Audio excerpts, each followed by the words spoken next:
Hi, I'm Rob. And I'm Rob. And this is Ask Rob and Rob.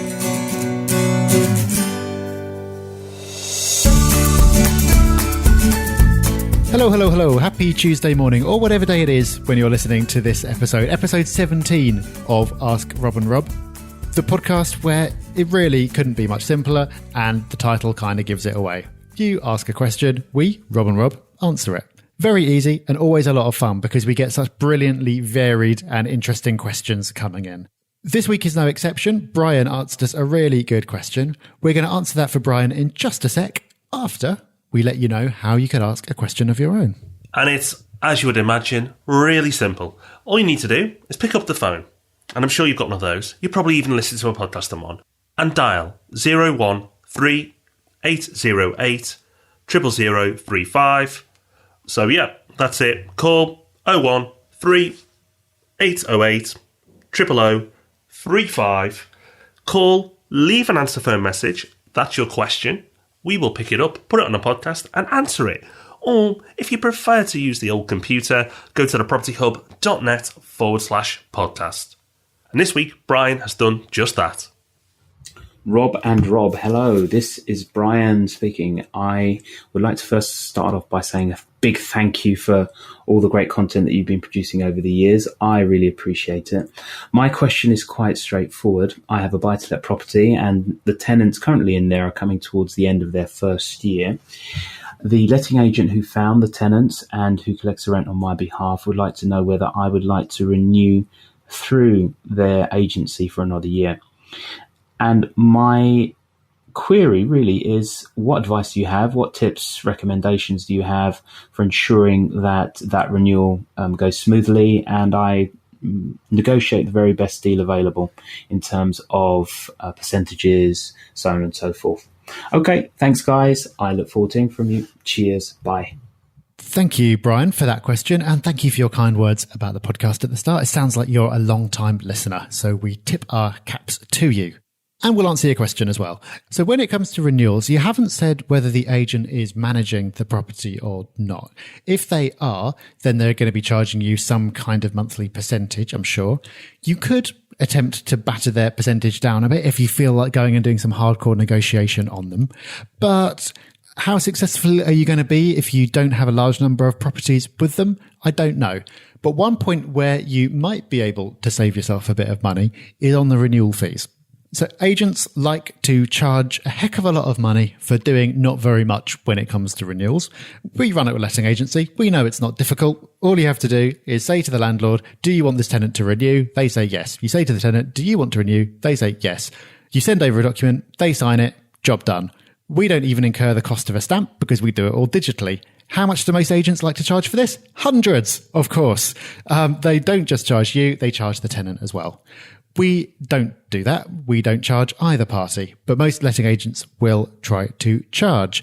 And that is an area where I would say you've got a bit of leverage, because if they are managing the property and they're getting a monthly income from that, they are probably not going to want to lose it if they've got any sense at all over the sake of a little bit of money for the renewal. So on the agency side, I would say if you're trying to get yourself the best deal, it's the renewal fee, which is the place to give it a bit of a push.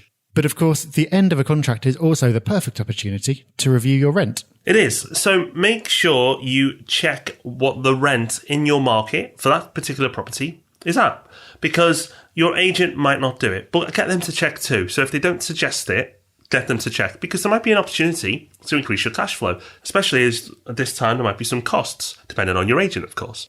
Make sure you check out the market rent. Don't just rely on the agent saying it's the same. However, be careful. If you've got good tenants, don't try and get every single penny squeezed out of them. If it's there or thereabouts, it might be best just to leave it. I often do.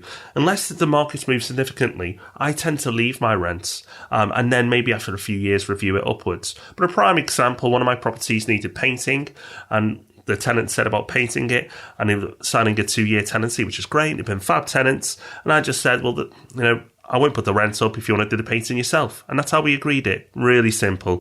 So make sure that you understand what the market rate is, and then you can decide whether to move it up or not. But you might find an opportunity to approach it from a different angle, like I've just suggested. You know what, Rob?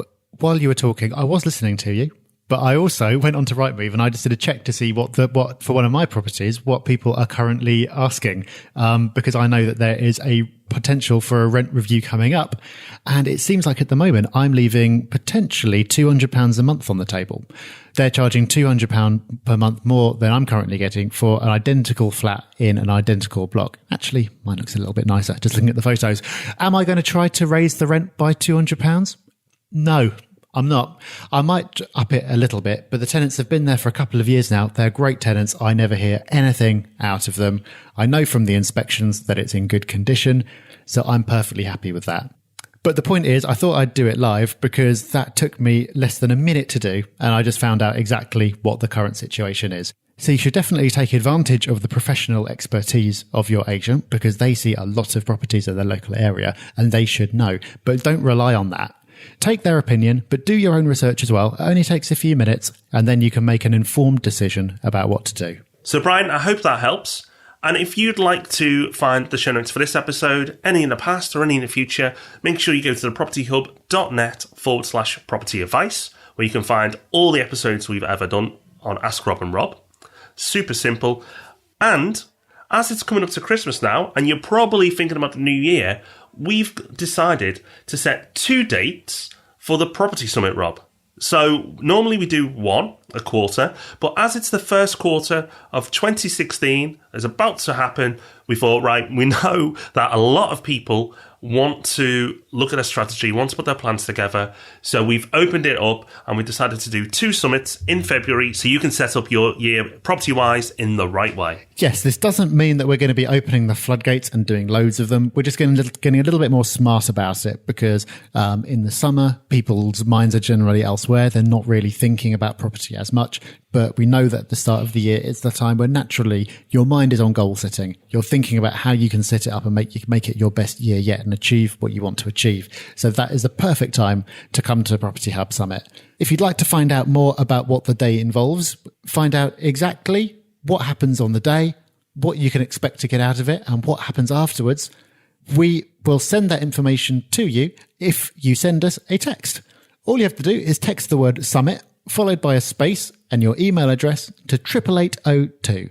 So that's the word summit, SUMMIT, a space, and then your email address to 88802. We'll then send you a link where you can go find out everything about the day and book your place right there and then. So go do that now, or go to thepropertyhub.net/summit. Either way, the information will be there. You can book your place and we'd love to see you. We absolutely would.